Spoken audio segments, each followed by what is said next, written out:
Welcome to the Rant Live.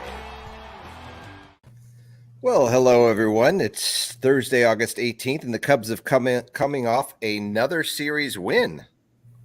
Four consecutive series wins. Now they haven't managed to sweep any of those series, and they've actually come close to not winning one or two of the series, but they actually have won 4 straight series in a row, and we shouldn't get very used to that because the schedule is going to get a lot more difficult going forward here. Well, for a little while, but then it's like easy again at the end, right? Don't they have like the Reds and the Pirates a couple more times down the stretch? Like, I think they could get into one of the top, not the top 10. They could get out of the bottom 10 or at least bottom 9. They're the 7th worst record right now, and they're playing pretty well.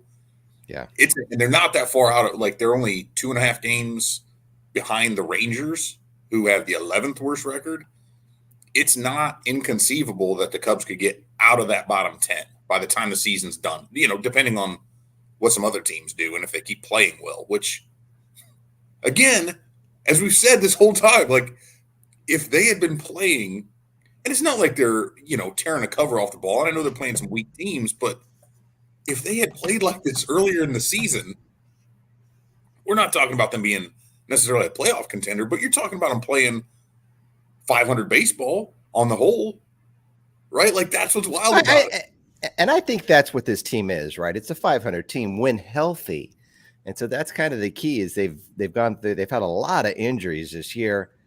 Now, I will say that I think if they were actually contenders, I would say that the injuries would have lasted much shorter periods of time. It seemed like a lot of the injuries were of the not so serious nature. And a lot of times guys ended up staying on the IL for what seemed like prolonged periods of time. You mean like Jason Hayward? No, I think that was actually a smart one. But, like Stroman was on the IL for quite a long period of time. I mean, who knows what's going on with Smiley and Miley, but, and Hendricks, right? Like, and he's Hendricks starting to kind of rehab some things, but yeah, I mean, he may not even come back. Yeah, because it feels like more of that, hey, we can be super duper extra cautious because we're not really trying to win.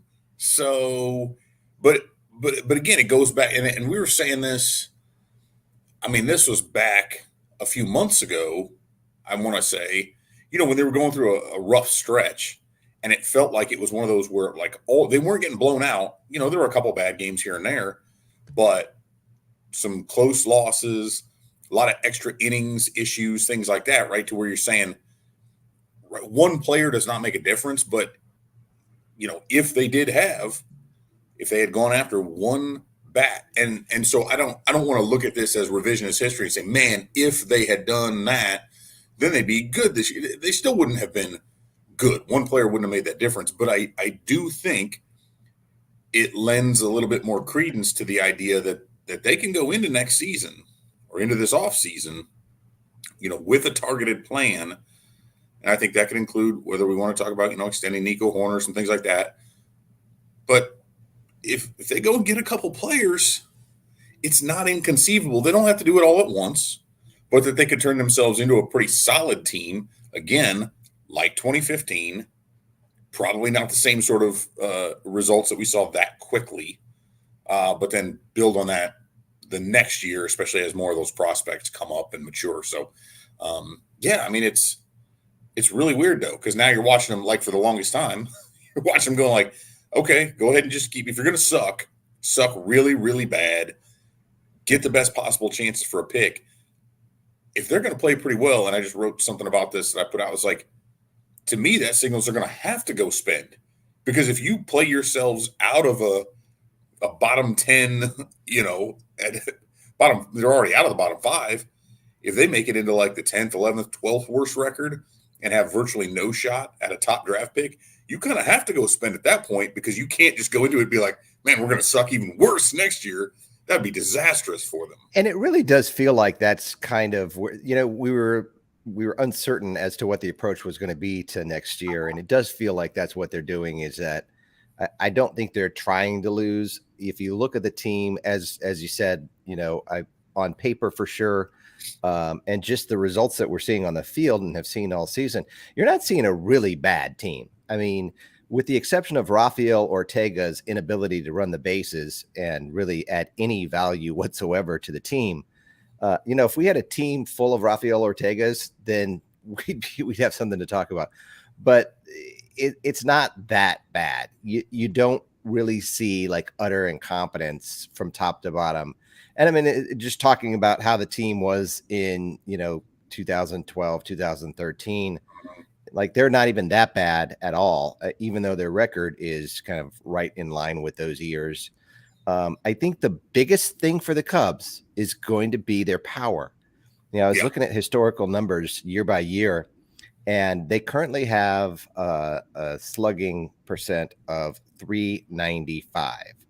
So that's not real great. I mean, they had a 387 in 2020. I don't think you can include that year because it was a COVID year. And before 2020, the last time they were under 395 was 2014. And here's the big problem here is that who are the guys that lead the team in home runs right now? It's Patrick Wisdom, who is probably not going to be on the team next year. Maybe he is, but I don't think he's going to be part of the team going forward. Wilson Contreras and Ian Happ, two guys they tried to trade. Mm-hmm. Wilson Contreras probably not going to be with the Cubs next year. Patrick Wisdom probably not going to be with the Cubs next year. And then when you look beyond that, and like I said, there's Ian Happ, who they tried to trade this year, and they may try to do the same thing again next year. They have virtually no power whatsoever.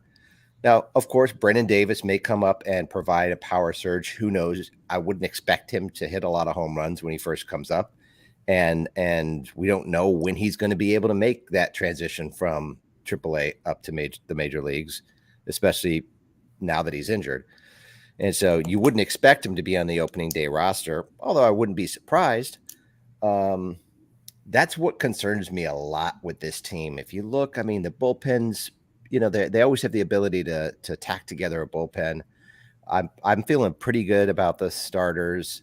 If you look at guys getting on base, that kind of feels good. I mean, there's you've got ability to generate offense, but you just don't have any power.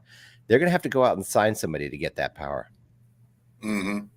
Well, yeah, and I mean that's where Reyes came into play. And I mean, he has been, and what's really cool about that, right? We keep seeing this stuff, and it's part of what I wrote about this morning. I put out just before this, right? Is that we talk a lot about change of scenery, and yes, I do think there are things that can come into play. Certainly, right? When you are in a new environment, but he talked about being able to be himself. We've seen the video of him kind of watching on the iPad and tracking some of that stuff. We've seen a lot with this. We've talked about the actually, I don't think we have talked really about the pitching robot, so we could talk about that a little bit too, in regards to maybe how that's going to help some players. But the dude has hit in all 7 games. He's got 4 multi-hit games with the Cubs. 2 doubles yesterday, so I think 3 doubles, a triple, 2 homers. The slug is there in a bit, and I mean he really makes Patrick Wisdom redundant when you think about it. Outside of the fact that he can't really play third base, but a right-handed hitter with a ton of pop and a lot of swing and miss too. One or the other of those, but depending on where you want to put somebody, right? If you are going out and signing, whatever, Xander Bogaerts, Carlos Correa, whatever, and you look at what Nico Horner's done, this is something that I've been I've advocated for a while now. I said Nico Horner is actually a better shortstop than either of those guys at this point. Yeah, sign somebody, move them to third, right? But if they're at third, Wisdom is now dispensable. And I know he's been playing at first base a lot, but I don't know if you watched him over there, his instincts aren't the greatest, right? Understandable because he doesn't play over there all the time. But give me but trying to find a place for Patrick Wisdom doesn't make any sense whatsoever. He's not that good. I'm sorry. He has power, and that's all he has. Yeah, they could move him as part of. I think they're going to have to trade some of these prospects. I don't think they are. They are going to. because they're just not going to have enough room. It's just not right. If you look at the fact that they had to draft all these pitchers because of so many position players coming up, even if now they won't all work out, but even if half of them work out to close to their potential, right? Like you've got Seiya Suzuki out there. Hap is out there for maybe a season, right? But you're looking at Brennan Davis and Pete Crow-Armstrong, right? They're top 2 prospects. I know we're going to talk about that a little bit more here in a bit, but even if just those 2 and no other outfielders work out, you've got 3 right there. You have 3 outfielders. I know you need more than that, right? But you can go pick a guy up for whatever. Chris Morel, Nelson Velasquez, already up there. So there you go. Your outfield is set. And so now you're looking at, and I'm not saying, hey, now you go trade Owen Casey or, you move whomever. But it gets to the point where you're going to have to move. So what I'm saying is, as I had said before, was that, I think Patrick Wisdom would have been a really good sweetener to some sort of a deal to try to bring back a bigger type of prospect or a controllable, maybe the Guardians want to move Shane Bieber and it takes a few pieces and he is involved in something like this. By himself, he's not bringing back, a top prospect, especially not to a team that's not specifically looking for a piece. So yeah, it's power that they need. I think they overcorrected, maybe intentionally so. I don't say that as a bad thing, to get the contact, right? They wanted to go Hoerner and Madrigal up the middle. They signed some other guys. Suzuki hasn't quite worked out to that extent. He's still feeling his way around. But again, that was a guy who had walked more than he struck out in the previous 3 seasons over in Japan. So they made a lot of correction that way, went away from the power, and now Hoyer has admitted that they need to get more of that, but it's just a matter of how they go about balancing it with the spots that they need. It's not an easy needle to thread, but I do think they can do that. Again, think about that. If you add Correa, we've talked about that a lot, but you take him and put him over at third, and he's actually got solid contact as well. He doesn't have the raw power that you see from Wisdom, right? But a lot fewer strikeouts, more walks, that sort of thing. And you go with that and Hoerner and Madrigal / Morel, whatever, moving around a little bit there. If you do get somebody like Mervis, or you feel like you need to go out and get another first base has to have more power. That's a huge problem that they've got right now. Yeah. And realistically, like Suzuki hasn't provided the power. That could change. But Hap, for as good as he's been, again, very little power, even relative to what he's done in the past, right? His power numbers are not where they are. So now you're looking at, of their 4 corner spots, which are traditionally your big power positions, Wisdom's the only one at any of those spots who's reasonably providing the pop that they need. And you can't go 1 for 4 in those positions and expect to really compete in a meaningful way. Yeah, well, and it feels like we're beating the same drum here, where we keep talking about why aren't you bringing Matt Mervis up? That seems to me to be the most obvious thing that they should be doing right now. These last 2 months should be viewed as a tryout at the major league level, if not for the 40-man crunch. We all know about it, but why are they DFAing Rafael Ortega, Frank Swindell? There are guys in the system that are on the 40-man roster that can easily be DFA'd. And so for me, that's the biggest thing that I really wish the Cubs would start doing is, let's start DFAing a bunch of these guys. Let's get some of these younger guys on the 40-man roster. I'm not sure who's going to be eligible for the Rule 5 draft, but you're going to have to do some shuffling there. Mm-hmm. And so why not just start that process now instead of waiting until the end of the season? Yeah. And why? Answer me this. So there's a lot of things like, and I have constantly, a lot of people are like, oh, Ross will be a bad manager because he's everybody's friend, which is not true. But he's held guys accountable for. He's pulled Schwarber for poor effort. He's sat some guys down for that and gotten in Javi's face about it and everything. Why, for the love of God, was Rafael Ortega still starting yesterday after that boneheaded play on Tuesday night in extra innings where he's just running around the bases, just taking off? They had already scored a run. He did not need to get. Yeah, why he tagged there? Right? Yeah, it was the dumbest. And the thing was, he was the third out. Like, he didn't need to run into that. They couldn't have gotten out at home. And it wasn't like he was close. I mean, he was hung up in between second and third. I get it. If you're doing it, you're saying, hey, that run's not going to score, and so now I need to take extra time here on the base. Like, it made no sense. And that's not here's the issue, too. It's not like it was a one-time thing. The Cubs in general have done this a lot, but Ortega has made some really dumb mistakes. And the thing is, I think it's easy to forget because he hasn't really been in the majors all that long necessarily, but the dude's 30 years old? We're not talking about a 22-year-old who's out here and you can kind of be like, hey, he's a little over aggressive. Like, you're not hobby. He leads the team in toot blondes. I think he's got like 15. Yeah. That's a tremendous 15 extra outs on the bases. Yes. So why is he? And it's because he's a left-handed bat. But the thing is, he can't possibly hit well enough to make up for the kind of these dumb mistakes. But at this point, you don't need to be strategic like that, right? You don't need to find a guy who's a left-handed bat in your lineup because you're not trying to win games. And and what purpose? They're at this point, again, as you said, there's no strategic reason for it, but the fact that they're rewarding that kind of play with a not just a roster spot, but a starting role the next day, that kind of accountability to me. And then not only that, right? So we look at that. There's one facet that shouldn't be rewarded. Then the fact that neither Morel nor Velasquez was starting in that game, and Ortega was.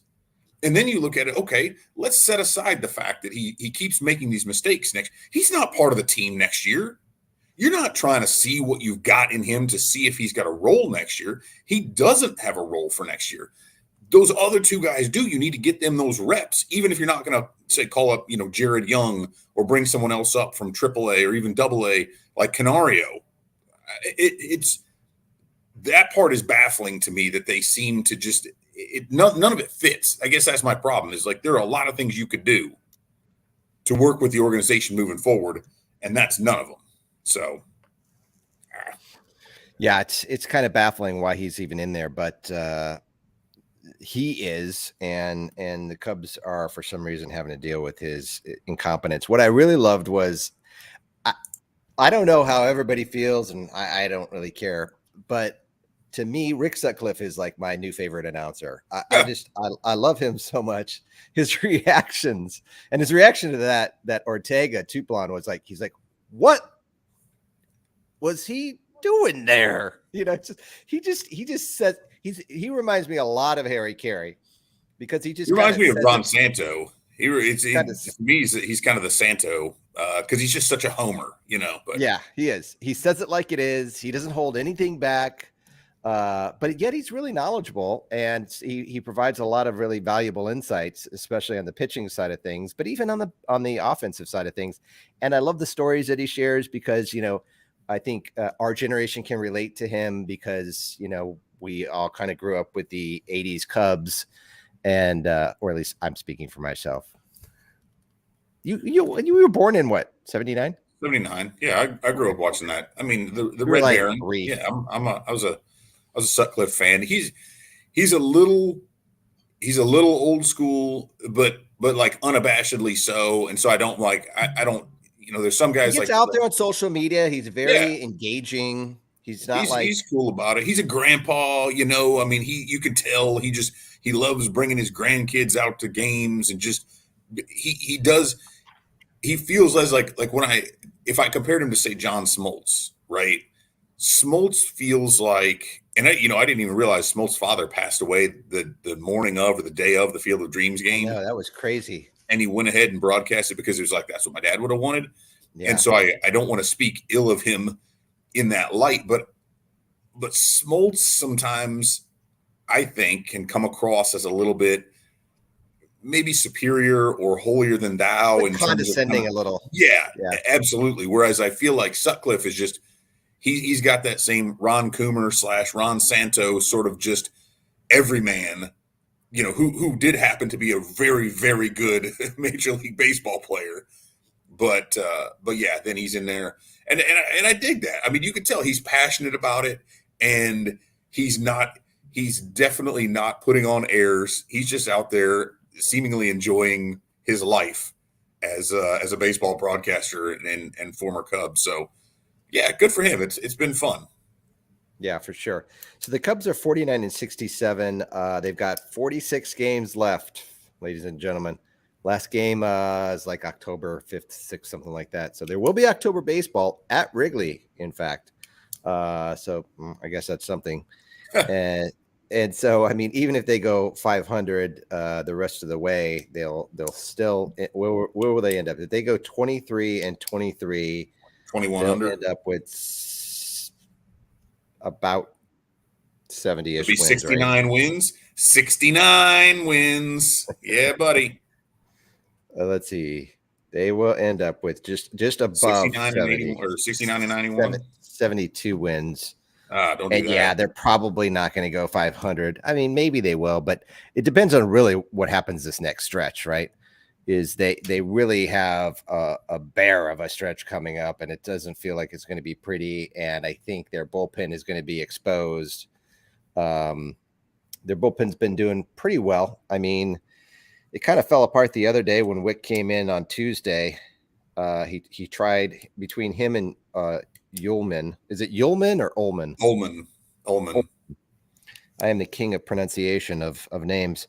Ullman, they practically gave up the game, but and then Ortega tried to give up the game, but not even he could let the Cubs force the Cubs to lose. Yeah, it'll be interesting. Wick is a weird one because he had been lights out for a while before that, and I guess you could say this of kind of any late inning guy. There doesn't seem to be a whole lot of like, and he'll kind of like squeeze his way through one. It feels with Wick, it's like, boy, he's either, if that curveball's really working, he's either right, like just unhittable, or he's hanging that thing and just getting tagged all over the place.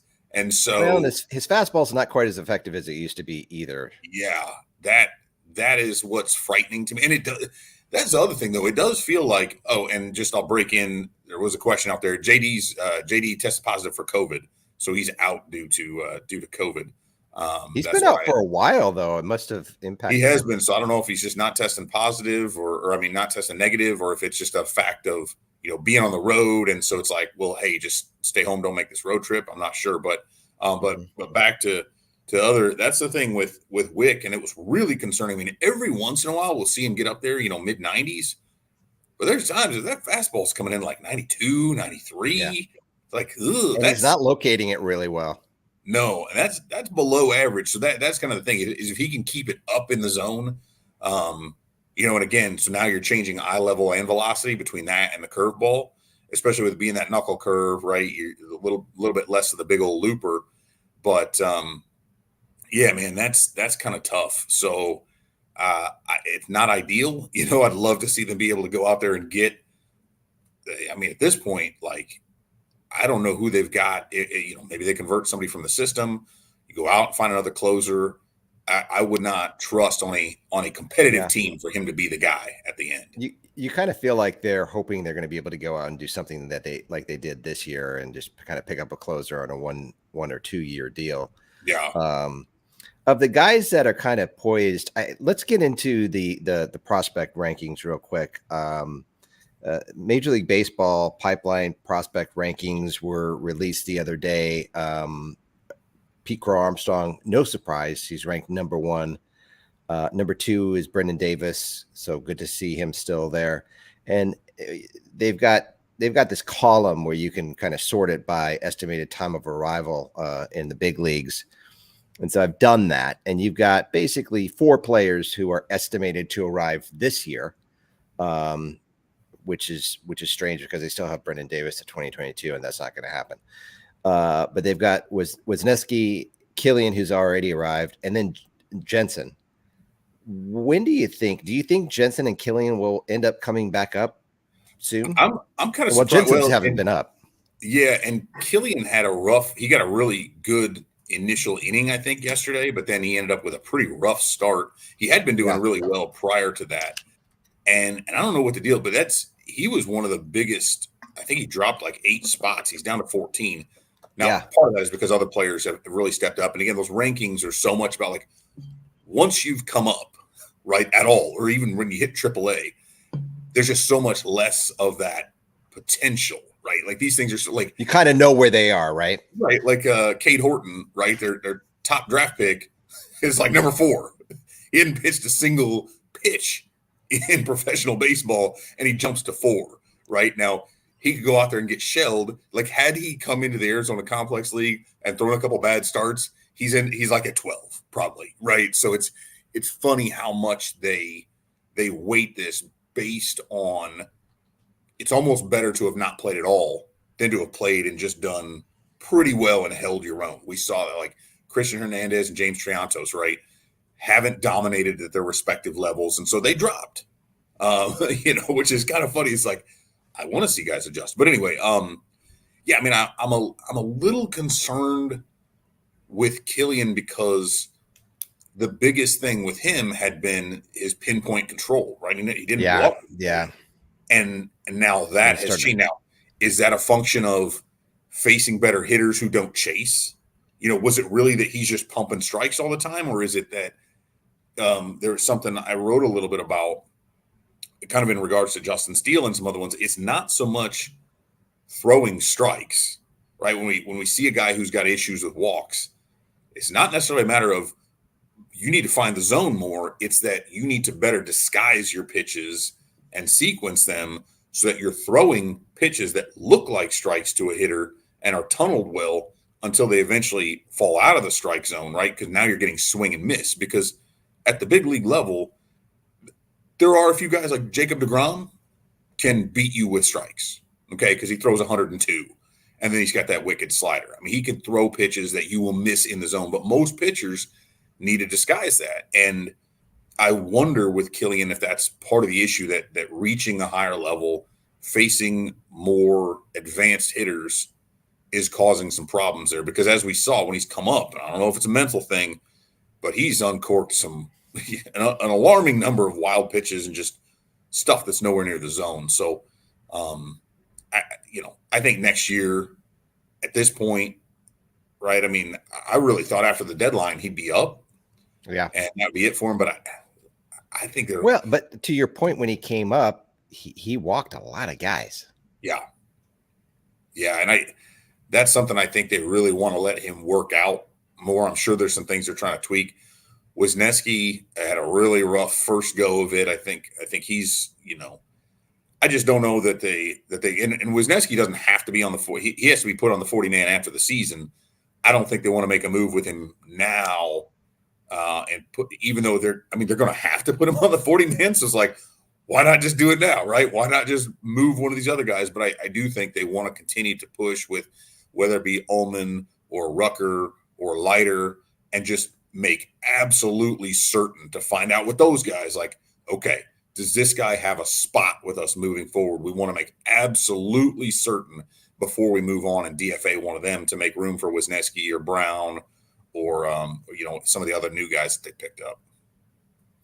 Well, and to your point, just to go back to Killian, like Killian was dominating in the minors earlier this year. I mean, his ERA was really low. I'm gonna try to pull it up right now, but he comes up to the major leagues, and in 11 and a third innings, he walks 12 guys, strikes out 9. Yeah. Right? But in the minors, I mean, he was, what did he have, under a 2 ERA? For a while.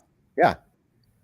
He was dominating. And so this kind of brings me around to a different point, which is something that we were talking about the other day, which is prospects, no matter how promising they seem, they're never a sure thing. In fact, they're often very far from a sure thing. And one of the things that we were talking about was the drop that Braylon Marquez has undergone. I mean, he was as high as a number. He started this year as the number 2 prospect. He is no longer in the top 30. Yeah. I mean, that is within 1 year. Yeah. And there's serious doubts about whether he will ever pitch again. Right. I mean, He's got his elbow or his shoulder cleaned up, and the shoulder is worse than the elbow when it comes to coming. And it might have been a minor cleanup thing, but shoulder issues are more difficult to come back from than elbow issues anymore with the way they just are. And you talk about a dude who hasn't thrown competitively since the end of 2020, right? So it's going to be more by the time he comes back, even if he's able, let's assume at some point during this offseason, right, he's able to resume that throwing program. Let's say he's able to be active in spring training next year. So we're talking about, maybe February or March. Let's just say March to make it easy. That will mean he hasn't thrown a competitive pitch in a game since, and I forget when it stretched into October in 2020, right? Because of the way the season. So let's whatever. But then you're talking about 3 months, another 6, so 2.5 years. He will have gone between competitive pitches. I mean, I think at the best possible scenario is that he's able to claw his way back as a reliever. I think his days as a starter are almost certainly done. And it's tough because I don't know that the maturity level is there among some other things. Conditioning has been an issue before. That's not going to get better following another injury. And it may. Sometimes a guy gets a wake-up call. He had sort of had one a couple years ago, and that's what helped with his ascent up the list. But that was also based on the fact that he could throw 100+ miles an hour and had wicked breaking stuff. If anything with this, and it may not even be a physical thing, there's 2 different paths this could go. One could be mentally, man, he no longer can go 100%, just mentally. And that's not saying like mental weakness. I'm just saying sometimes after an injury or after, a surgical procedure, it's difficult to get yourself back and trust your body. The other could be that this is a wake-up call and he comes back better. But to your point about how it's difficult to come back and wake up your body is we saw him come into camp, was it before in 2020? 2020 and 21. Both of them he was a little bit. And he was out of shape. Yeah. And I mean, if you're out of shape when you're perfectly healthy, you're one of the top prospects in the system. You're coming into camp. There was no health issues at the time. Then how's it going to be? I mean, you don't want to say that he's definitely going to be X, Y, or Z, but when you've got past history of behavior, and then you tack on injuries and, mentally it's got to be very, very difficult. Now you look at the top 30 list, you're not even there anymore. You were just number 2. Yeah. I mean, that's a big mental blow. So but to the point, right? It just goes to show with as many prospects as the Cubs have in their system right now, and as great as we feel like their system is, this is no guarantee that these guys are going to translate at the major league level. And Caleb Killian, he's a guy that we thought was going to be able to dominate. I mean, everybody was saying, let's bring Killian up.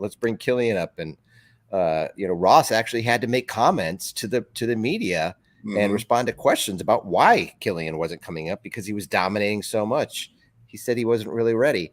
And then when they did bring him up, you saw what happened. And that can be a real setback, again, mentally, for a player to come up, finally get their chance, and then not perform. Now you got to go back and reset. And it's been, years since you had that feeling of failure.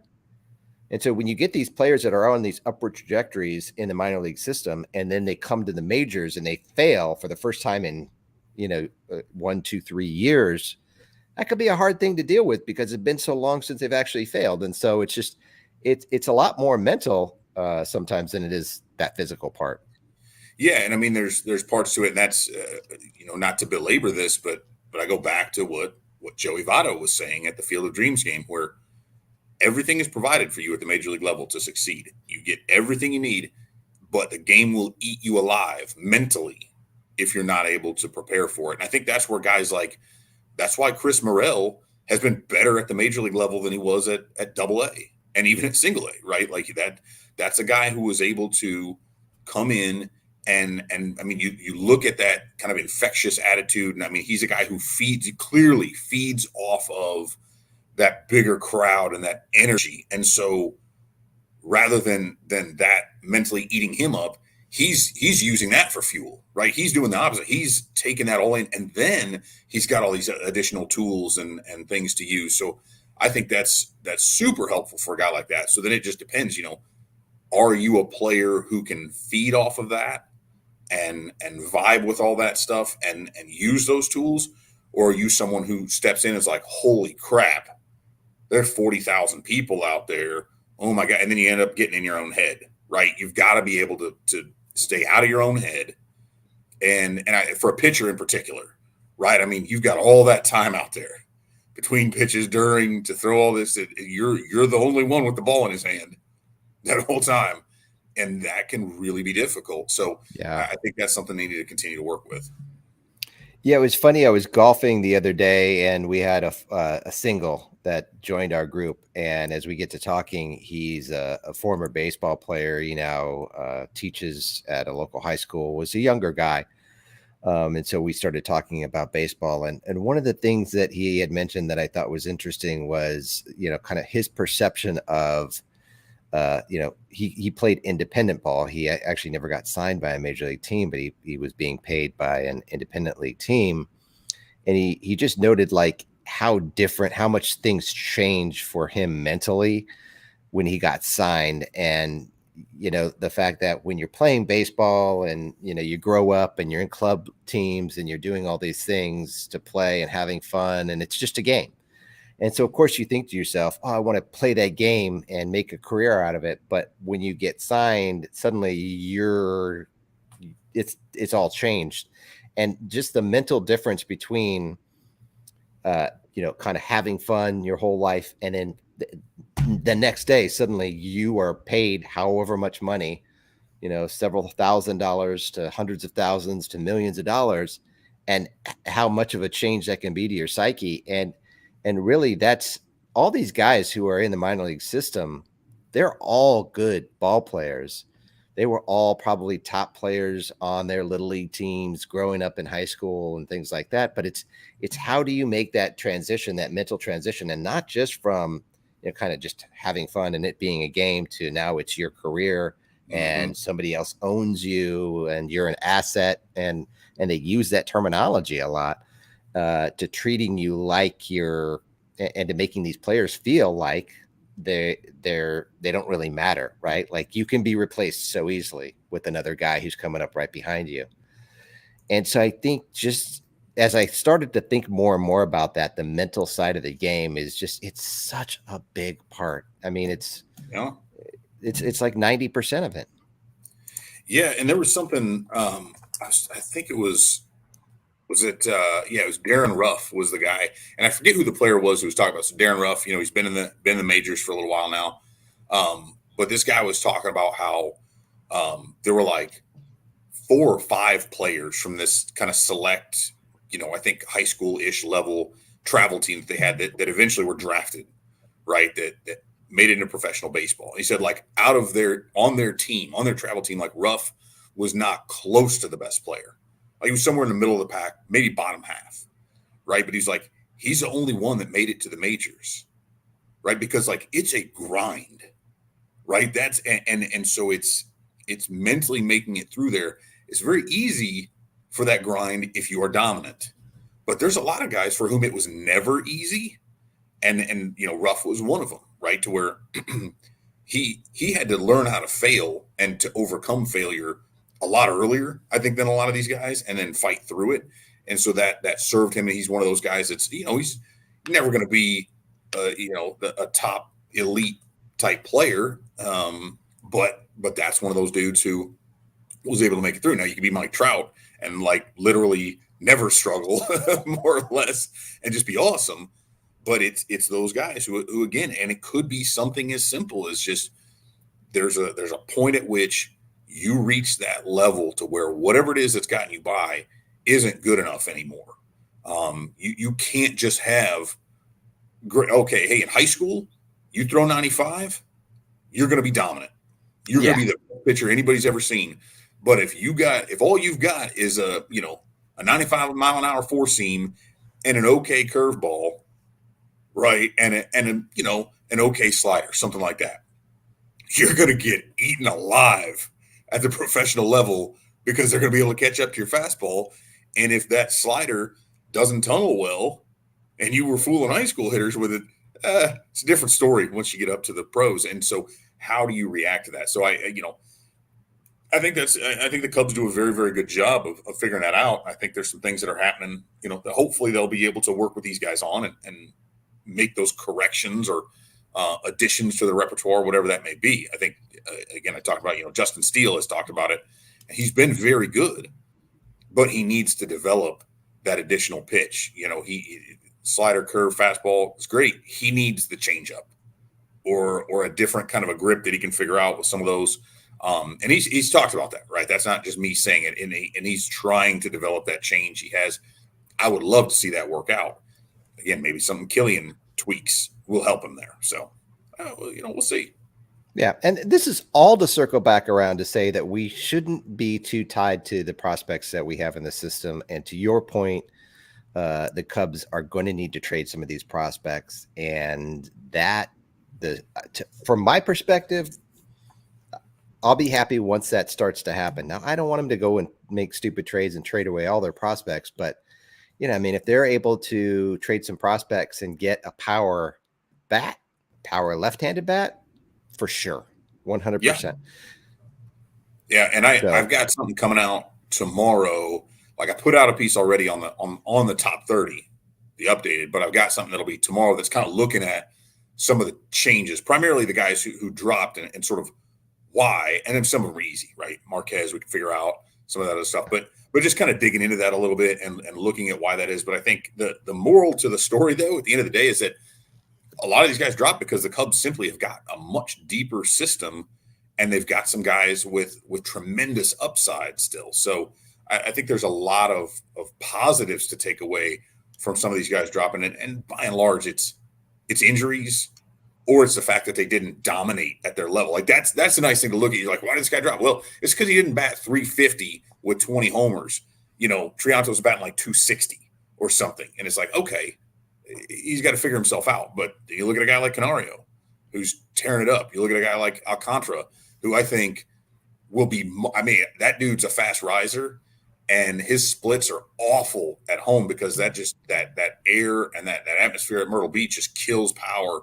When that dude gets a South Bend, I think he's gonna look even better. Plus, if he's like 6'6", 180, he can put on 2 pounds and just he could be a monster. So there's a lot to take from it, but I think you also got to look at these updates and be like, all right, let's give them a little bit more time, and see what happens. So yeah. So the Cubs play the Orioles today, a makeup game. It's a 2:05 Central start time. And then they go back to Wrigley for 8 game series, 8-1-4, yeah, 3 against the Brewers, and then 5 against the Cardinals with a rare Tuesday doubleheader, which I really wish I was going to be in Chicago for that. But so it should be interesting to see what happens over these next few days. I don't know what's going to happen. Let me ask you real quickly before we sign off. Evan, we've got 8 games at home against the Brewers and the Cardinals. What will the combined record be for the Cubs over those 8 games? I'm going to go 3-5. 3-5? Yeah. I think I'm looking at 2.